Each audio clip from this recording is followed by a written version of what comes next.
안녕하세요. 저는 올해 47세 호스피스 병원의 간호사로 재직 중인 여성입니다. 호스피스 병원이란 곳이 생의 마지막을 준비하는 분들을 간호하는 병원이다 보니 정말 다양한 분들의 인생 이야기를 많이 듣게 되는 곳이죠. 그래서 이번에는 순탄치 못했던 제 인생에 대해 이야기를 해보고 싶어 이렇게 사연을 보내게 되었어요. 이날 이때까지 제 삶은 평범하지 못한 우여곡절이 많은 인생이었어요. 크게 욕심낸 적도 없고 다만 남들과 같은 평범한 삶을 원했을 뿐인데 운명의 여신은 그조차도 저에게 허락을 해주지 않더군요. 저는 평범한 가정의 외동딸로 태어났습니다.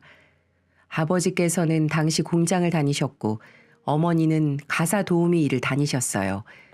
외동딸이다 보니 부모님의 사랑을 독차지하면서 풍족하진 않지만 여느 다른 가족들처럼 평범하게 소소한 행복을 느끼며 살아가고 있었습니다.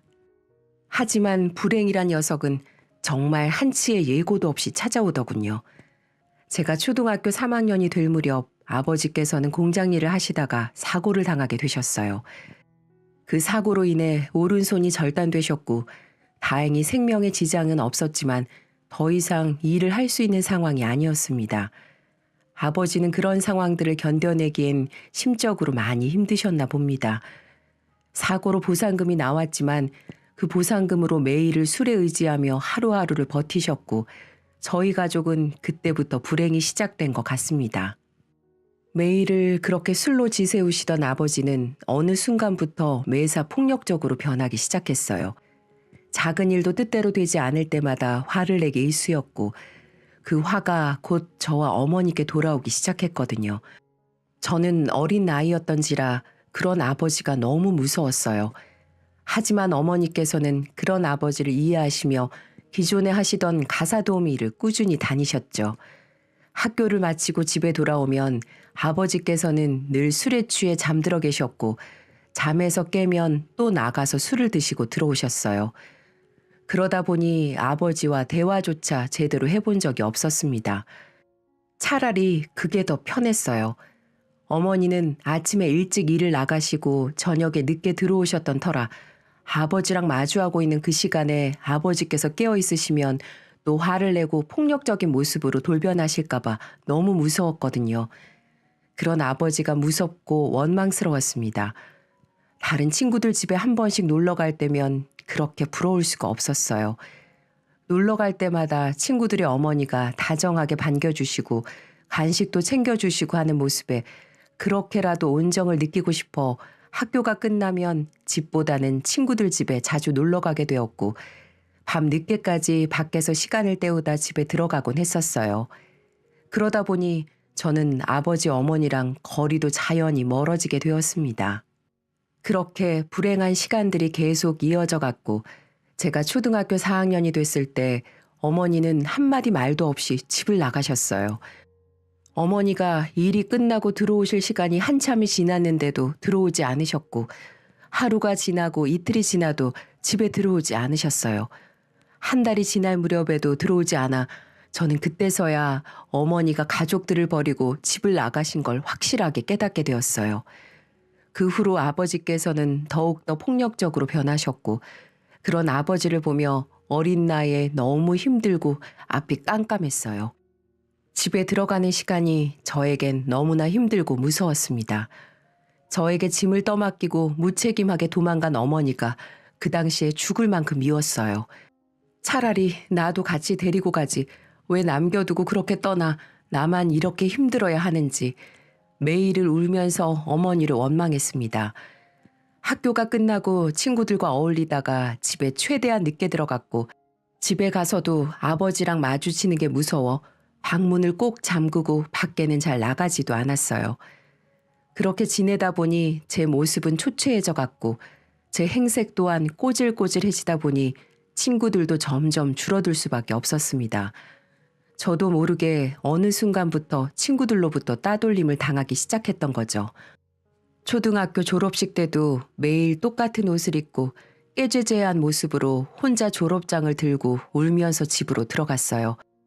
다른 친구들은 부모님이 오셔서 꽃다발도 주고 사진도 찍고 같이 맛있는 것도 먹으러 가는데 저만 주위에 아무도 없는 게 너무 창피하고 슬펐습니다. 어머니가 집을 나간 이후로 저는 불행의 연속이었어요. 아버지는 보상금으로 받은 돈을 탕진하셨고 나라에서 나오는 보조금으로 술을 드시고 흥청망청 쓰시는 바람에 집안 꼴은 말도 아니었습니다. 집에 먹을 거리가 있던 날이 없었고 그나마 그 당시 다행히 학교 급식이 시작되어 학교에서 끼니를 해결할 수 있었어요. 학교가 끝나고 집에 돌아온 뒤에는 배가 고프면 수돗물로 배를 채우고 잠이 들었고요.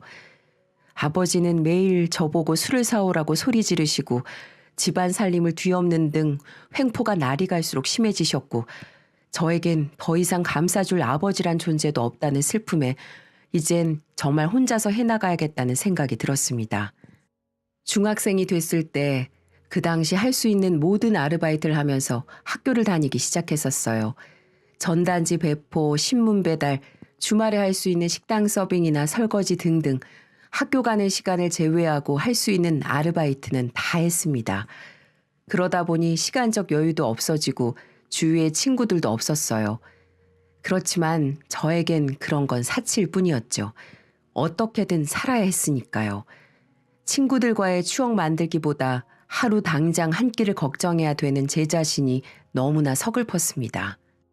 그래도 저는 학업도 놓치지 않으려 공부도 열심히 했고 나름 저희 지역에서 이름 있는 인문계 고등학교를 진학할 수 있었지만 저는 실업계 학교를 선택했죠.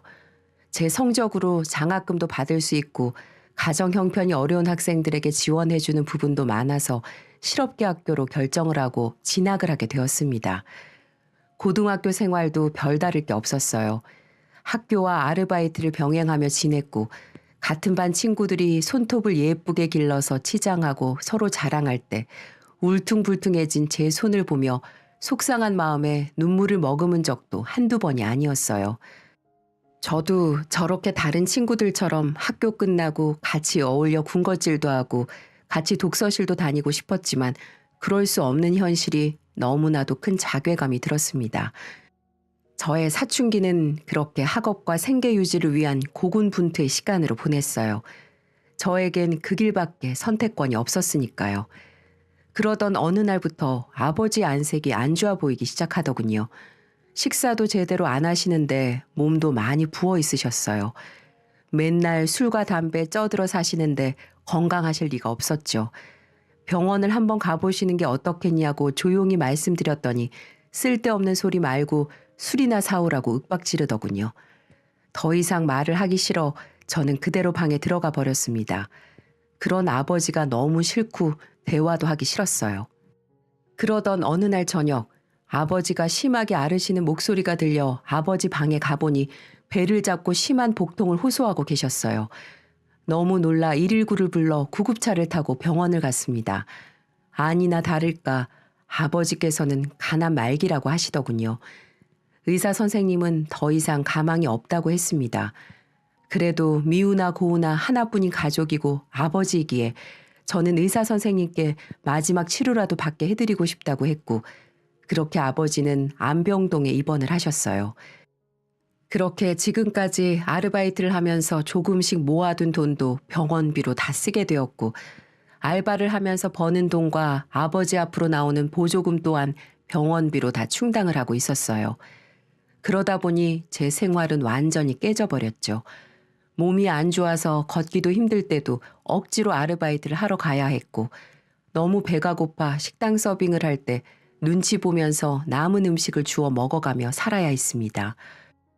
하루하루 죽고 싶을 만큼 괴로운 나날들이 지속되다 보니 아버지가 그냥 빨리 돌아가셨으면 하는 나쁜 마음을 먹기도 했어요. 결국 아버지는 3개월을 채 넘기지 못하고 돌아가셨어요. 제가 나쁜 마음을 먹어서 그렇게 된 건 아닌가 마음 한켠에 죄책감을 지울 수 없었습니다. 이젠 정말 세상에 저 혼자라는 생각에 많이 우울해졌고 성격도 비관적으로 바뀌고 있었죠.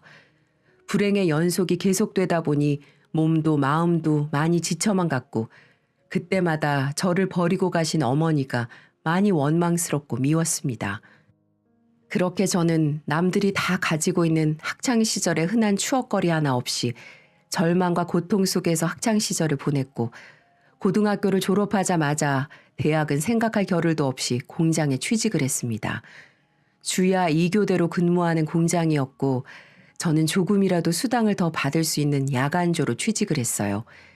그렇게 1년 정도 공장에서 일을 하다 어느 정도 돈을 모은 다음 제 꿈이었던 간호사가 되기 위해 공장을 그만두면서부터 대입학원을 다니기 시작했어요. 늦게 공부를 다시 시작했던 터라 남들보다 정말 열심히 공부를 했습니다. 다행히도 시험 성적이 나쁘지 않아 간호전문대학교에 남들보다 늦게 들어갈 수 있었고 몇 년 뒤 면허증까지 취득을 해서 정식 간호사가 될 수 있었어요. 그렇게 전 한 병원에 취업해 일을 하기 시작했어요. 일은 많이 힘들었지만 적성에 맞아서 꾸준히 간호사 일을 하게 되었어요. 그러다가 말기암 환자를 돌보는 안병동에서 근무를 하게 되었습니다. 돌아가신 아버지에 대한 아쉬움과 죄책감에 더욱 마음이 갔던 것 같아요. 안병동에서 근무를 한 지 1년 정도쯤 되었을 때 아는 분의 추천으로 시설이 좋은 고급 호스티스 병원으로 이직을 하게 되었어요. 경력도 있고 능력도 어느 정도 인정을 받아 괜찮은 대우를 받으며 간호사 생활을 이어가게 되었습니다. 저도 좋은 기회라 생각해서 열심히 했고요. 그렇게 시간이 흘러 저도 마음 한켠에 자그마한 여유가 조금 생겼을 때쯤 같은 병원에서 근무하던 지인의 소개로 남편을 만나게 되었어요. 묵묵하고 성실한 성격에 반해 결혼을 하게 되었고 남편도 저처럼 가족이 없어 저희는 서로 아껴주며 열심히 살았어요. 남편을 쏙 빼닮은 아들 하나와 저를 닮은 예쁜 딸 하나를 낳았고 우리 가족의 행복을 위해 남편과 저는 더 열심히 살아가고 있었습니다. 그렇게 서로 아껴주며 열심히 살아가고 있던 어느 날 첫째가 5살, 둘째가 3살이 되던 해 남편이 그만 교통사고를 당하게 되었어요. 퇴근 후 집으로 돌아오던 남편을 졸음운전하던 트럭이 덮쳐 크게 사고가 났다고 했습니다. 근무를 하던 도중 그 소식을 듣고 부랴부랴 병원을 찾아갔을 때 남편은 의식이 없는 채로 중환자실에 있었고 저는 정말 하늘이 무너지는 것만 같았죠. 남편은 추돌로 인해 척추에 손상을 입어 사지마비 판정을 받았습니다. 청천벽력 같은 소식이었어요. 눈물밖에는 나오지 않더군요. 남편같이 좋은 사람 만나 천사 같은 아이들과 이제야 소소한 행복을 느끼며 살아가고 있는 저에게 왜 불행은 예고도 없이 찾아와 절 이렇게까지 괴롭히는지 늘 불행을 안고 사는 저 때문에 남편이 그렇게 된 것 같아 죄책감에 괴로움을 감출 수 없었어요. 하지만 아무것도 모르는 우리 천사 같은 아이들을 생각하면 이렇게 마냥 자책하며 괴로워만 해선 안 되겠다 싶어 기운 차리고 이를 악물고 더 열심히 일을 했습니다. 남편은 완전 마비 상태로 운동과 감각 기능이 완전히 소실된 상태였고 그로 인해 합병증이 올 수도 있는 상황이라 병원에서 지내게 되었어요. 남편의 곁을 지키며 보살피고 싶었지만 계속 들어가야 하는 병원비도 그렇고 아이들을 키워야 했기에 어쩔 수 없이 남편을 많이 보살피지 못하고 일을 계속해야 했어요. 정말 힘들고 우울한 날의 연속이었고 남몰래 정말 많이 울기도 했지만 그때마다 지금까지 절 많이 사랑해 주었던 우리 남편과 아이들을 생각하며 다시 기운 차리고 더 열심히 살았어요. 저를 버린 엄마를 찾아보고 싶다는 생각조차 못할 정도로 바쁘게 살았네요. 그렇게 엄마라는 존재가 저에게 있어 차츰 희미해져 갈 때쯤 평소와 같이 일을 하고 있던 중 낯익은 환자가 입원 수속을 하러 병원에 왔는데 저는 소스라치게 놀라고 말았어요. 바로 어릴 때 절 버리고 떠났던 어머니였습니다. 세월이 많이 흘러 세월의 흔적이 묻어 변해버린 모습이었지만 어릴 적 저를 두고 떠난 제 기억 속에 희미하게 남아있는 엄마의 모습 그대로였어요. 저는 심장이 미칠 듯이 뛰고 어떻게 해야 될지 몰라 자리를 황급히 피했지만 일은 일인지라 어머니에게 다가갔어요. 혹여 저를 기억하지 못할 수도 있지 않을까 내심 겁도 나고 알아보면 어떻게 해야 되나 고민도 했지만 일단 일 처리를 위해 어머니에게 다가간 순간 어머니도 저를 한눈에 알아보셨습니다. 저에게 지숙이가 아니냐고 물어보시는 게 아니라 지수가, 내 딸 지수가 하시며 눈시울이 붉어지시는 걸 보고 저도 참았던 눈물이 터져버렸어요. 저 두고 가신 지 30년이 지나서 이제 삶의 끝자락에 와서 다시 보게 되었네요. 정말 오래 걸렸어요. 저도 모르게 마음속의 말이 입 밖으로 나왔습니다. 어머니와 저는 서로 부둥켜 안고 남들의 시선을 신경 쓸 겨를도 없이 한참을 울었어요. 어머니는 그 당시 어린 저를 두고 떠날 수밖에 없었던 이유를 말씀해 주셨어요. 아버지는 사고를 당하신 후 삶이 완전히 바뀌셨대요.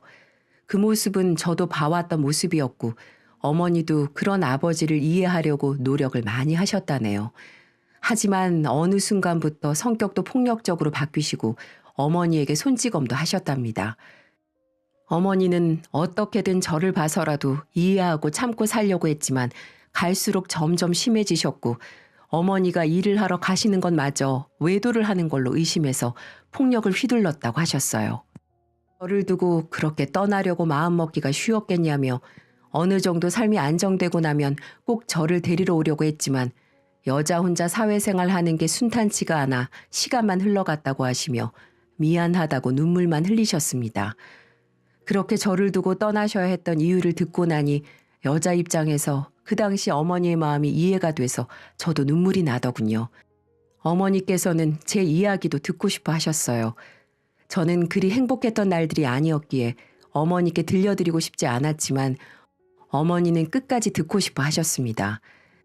학창시절부터 아버지께서 어떻게 돌아가셨는지 그리고 지금 현재 제가 어떻게 살고 있는지 한참을 이야기를 들려드리다 보니 어머니는 내내 눈물만 흘리셨어요. 연신 고생했다, 미안하다라는 말씀을 하시면서 말이죠. 그날부터 저는 어머니와 많은 시간을 보냈어요. 어머니는 저를 두고 떠나신 몇 해 뒤 사업가와 재혼을 하셨는데 그분은 7년 전 암으로 세상을 떠나셨대요. 슬아에 딸이 하나 있는데 입원 수속하러 온 날 같이 왔었기에 본 적이 있었어요. 며칠 뒤 병문안을 와서 저랑 정식으로 인사를 나누는데 참 밝고 긍정적인 성격이었죠. 만약 저에게도 그런 동생이 있었다면 제 삶이 그렇게 고단하지만은 않았을 것 같다는 생각도 들었습니다. 그 동생은 가정이 있어 어머니를 모실 수 없어 저희 병원에 모시게 되었다고 했고 잘 부탁드린다고 자기가 더 챙기지 못해 미안하다고도 했어요. 저는 떨어져 있던 시간 동안 어머니에게 못다했던 마음을 다하고 싶어 지극정성으로 어머니를 모셨어요. 어머니 또한 마찬가지로 저랑 보내는 시간 동안 너무 행복해 하셨고 많이 사랑해 주셨습니다. 비록 마지막 생을 마감하러 오신 어머니였지만 그 시간 동안 전 너무 행복했어요. 하루는 저희 아이들을 데려와서 어머니께 보여드렸어요. 남편도 부모님이 계시질 않아 아이들에게 할아버지 할머니란 존재를 알려주지 못했는데 아이들에게 외할머니야 인사드려 라고 얘기했을 때 마음속에 무언가가 뭉클했었어요. 어머니도 내 손주들이라며 힘든 몸을 일으켜 안아주시고 예뻐해 주셨어요. 아이들 너무 예쁘게 잘 키웠다며 내 딸 고생했다고 그렇게 좋아하시던 모습을 잊을 수가 없습니다. 남편도 보여드리고 싶었지만 어머니께서 보시고 마음 아파하실까봐 보여드리지 못한 게 조금은 아쉬움이 남네요. 그 뒤 몇 달이 지나고 어머니는 하늘나라로 가셨어요. 마지막 순간까지 가쁜 숨을 몰아쉬시면서도 제 손을 꼭 잡고 미안하다고 그래도 가기 전에 널 볼 수 있어서 너무 행복했다고 하시고선 눈을 감으셨습니다. 저도 많이 아쉽고 슬펐지만 이렇게라도 어머니를 보고 마지막을 함께 해드릴 수 있어 그나마 위안이 되었어요. 그렇게 어머니를 보내드린 후 일주일 정도 시간이 흘렀을 때 저에게 변호사라는 분이 찾아왔어요. 어머니랑 재혼하신 배우자분이 세상을 떠난 뒤 어머니 앞으로 예산을 남겨두고 떠나셨는데 그중 30억을 저에게 유산으로 상속을 하셨다네요. 그리고 편지 한 통을 남겨주셨는데 저는 편지를 읽어보고 나선 그동안의 원망과 서러움이 눈 녹듯이 사라졌고 뜨거운 눈물만 흘렸습니다. 그 편지엔 이렇게 적혀 있었어요. 내 딸 지수가 이 엄마가 많이 원망스럽고 미웠지. 평생을 원망하고 미워해도 이 엄마는 너에게 할 말이 없다. 내가 그러면 안 되는 건데 내가 조금만 더 참고 너를 끝까지 품었어야 됐는데 비겁하게도 엄마는 나 살려고 도망을 친 거였단다. 어떤 말로도 너에게 용서받을 수 없겠지만 너를 두고 떠난 날부터 엄마는 하루도 마음 편하게 지낸 적이 없었어. 혼자 남겨진 네가 어떻게 지낼지 눈에 훤히 보이는데도 엄마는 조금만 더 나아지면 가야지 하다 보니 시간이 흘러버렸고 나중엔 너에게 염치가 없어서 찾아가지 못하겠더구나. 나만 행복하게 살고 있는 것 같다 너무 죄스럽고 마음이 편할 날이 없었어. 너를 찾아갈 용기가 나질 않더구나. 그냥 내가 한 번 더 용기 내어 먼저 찾아갈 것을 이렇게 미련하고 무책임한 엄마여서 미안하다. 엄마는 요 최근 몇 달이 너무 행복했었단다. 내게 남은 시간이 얼마 없는 게 너무 원망스럽고 남은 시간이 그렇게 절실할 수가 없었어. 그게 바로 내 딸 지숙이 너 때문이었단다. 이 엄마가 용서가 되지 않았을 텐데 이 엄마를 이해해주고 지극정성으로 보살펴 주었던 너에게 너무 고마웠단다. 조금만 더 함께하면서 더 사랑해주고 싶었는데 이 엄마에게 허락된 시간이 얼마 남지 않아 너무 미안한 마음뿐이야. 그래도 내게 남은 시간만큼은 너와 함께하고 싶은 이 엄마의 욕심이 행여 너에게 짐이 되었던 건 아닐까 조심스러웠어.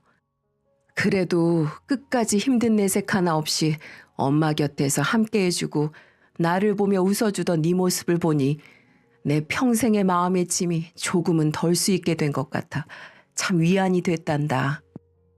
세상에 둘도 없을 예쁜 내 딸 인생이 그렇게 고되고 힘든 게 다 이 못난 애미 탓인 것 같아 너무 마음 아팠고 미안했단다. 그동안 사는 게 많이 힘들었을 텐데 그래도 포기하지 않고 열심히 살아준 너에게 너무나 고맙고 네가 대견하구나. 세상 어떤 걸로도 내가 너에게 용서받을 수 없겠지만 내 딸이 남은 시간 동안 조금이라도 자신을 위한 인생을 살았으면 하는 바람으로 엄마의 마음을 전하는 거니까 부디 사양하지 말고 받아줬으면 좋겠다. 이걸로 용서를 바라진 않을게. 못난 엄마를 평생 원망하더라도 부디 희망 잃지 말고 너는 아이들에게 나 같은 엄마가 되지 않길 바란다. 전에도 그렇고 이번에도 널 남겨두고 먼저 떠나지만 우리 지숙이는 남은 인생 불행이 아닌 행복하게 살고 오길 바래. 그리고 우리 나중에 다시 만나는 날에는 그땐 힘들었던 일들보다 행복했었던 날들의 이야기를 들려줬으면 좋겠구나. 염치 없지만 다음 생에도 내가 꼭 우리 지숙이 엄마가 되어 이번 생에 못해준 사랑 주면서 평생 품고 살 수 있게 다음 생에도 내 딸이 되어주겠니? 엄마는 꼭 그랬으면 좋겠다. 정말 짧은 시간이었지만 너를 만나고 가게 돼 너무 고맙고 내겐 너무나도 소중한 시간이었다. 너에게도 조금이나마 이 엄마의 마음이 전해졌으면 좋겠구나. 많이 미안하고 사랑한다. 내 딸 지수가. 한 글자 한 글자 온 힘을 다해 진심을 담아 써내려간 편지 한 장에 어머니의 심정과 마음이 뼈저리게 느껴져서 눈물이 멈추질 않았어요.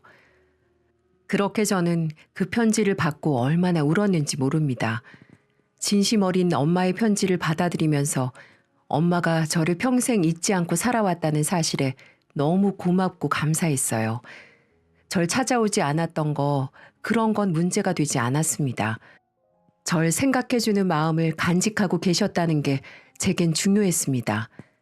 그렇게 전 엄마를 납골당에 고이 모셔드리고 기쁜 일이 있거나 슬픈 일이 있을 때 엄마를 찾아뵙곤 한답니다. 엄마가 내게 남겨주신 편지는 저희 거실 액자에 걸어놓았어요. 혹여라도 내가 남편과 아이들에게 엄마로서 본분을 다하지 못할 때 엄마 편지를 보면서 마음을 다잡으려고 말이죠. 지금도 하루하루 살면서 제게 큰 힘이 되어주고 있습니다. 그리고 엄마가 재혼해 낳은 이복 동생도 지금은 친자매처럼 지내고 있습니다. 처음에는 어색했지만 워낙 성격이 활발한 탓에 금방 친해질 수가 있었네요. 그리고 뒤늦게 안 사실이지만 엄마가 제게 유산을 남기고 변호사를 만날 때 동생도 옆에 같이 있었다고 하네요. 보통 유산을 뺏길 걸 생각하면 절대 안 된다고 했을 법도 한데 동생은 모든 걸 엄마 뜻대로 하자고 했다고 했습니다. 단지 인생에서 만났을 언니를 늦게 만났을 뿐이라면서 엄마 피가 섞인 자매인데 공평하게 나누는 건 당연하다고 말을 했다고 하네요. 너무 고마웠습니다. 요즘 세상에 이렇게 착한 사람이 있나 생각이 들 정도였어요. 그래서 지금은 시간 날 때마다 같이 만나 취미 생활도 하고 서로 가족들을 보여주며 친자매처럼 아주 잘 지내고 있습니다. 엄마가 저 혼자 이 세상에 남아 외로울까봐 제게 동생을 주신 것 같아 요즘 너무 든든하고 행복하답니다. 그 이후 전 엄마가 주신 소중한 돈 때문에 남편을 시설이 좋고 더 큰 병원으로 옮겼습니다. 아직은 남편이 크게 좋아진 건 없지만 저는 남편 옆으로 가 엄마의 존재를 알려주며 모든 상황들을 얘기해 주었어요. 당신만 일어나면 우린 이제 돈 걱정 없이 아이들과 잘 살 수 있다고요. 직장은 그만두지 않고 계속 다니고 있습니다. 저는 제가 하는 일에 자부심도 느끼고 있고 이 일을 하면서 많은 사람들의 인생을 마무리하는 과정을 통해 배울 점과 느낀 점도 많았고 무엇보다 어머니와 짧지만 소중한 추억이 있던 곳이라 앞으로도 제가 일을 할 수 있는 동안은 계속 다닐 예정입니다. 마지막 짧은 순간이었지만 저에게는 너무나도 값지고 소중한 시간이었어요. 마지막 가시는 순간 끝까지 제 손을 잡고 계셨던 어머니의 따스함이 아직도 잊혀지지가 않습니다. 신은 견딜 수 있을 만큼의 고통만 준다고 하는 말을 저는 믿지 않고 살던 사람이었어요. 제 인생은 늘 불행의 연속이었으니까요. 하지만 고통이 반복되더라도 견디고 살다 보면 언젠가는 행복하고 소중한 순간이 한 번은 찾아오게 되는 것 같습니다. 이 사연 보시는 여러분들도 하루하루를 소중히 생각하면서 사시길 바랄게요. 불행도 그렇지만 행복도 예상치 못한 순간에 찾아오거든요. 추운 날씨 다들 감기 조심하시고 늘 좋은 일만 가득하시길 바랍니다. 지금까지 우여곡절 많았던 제 이야기 들어주셔서 감사합니다.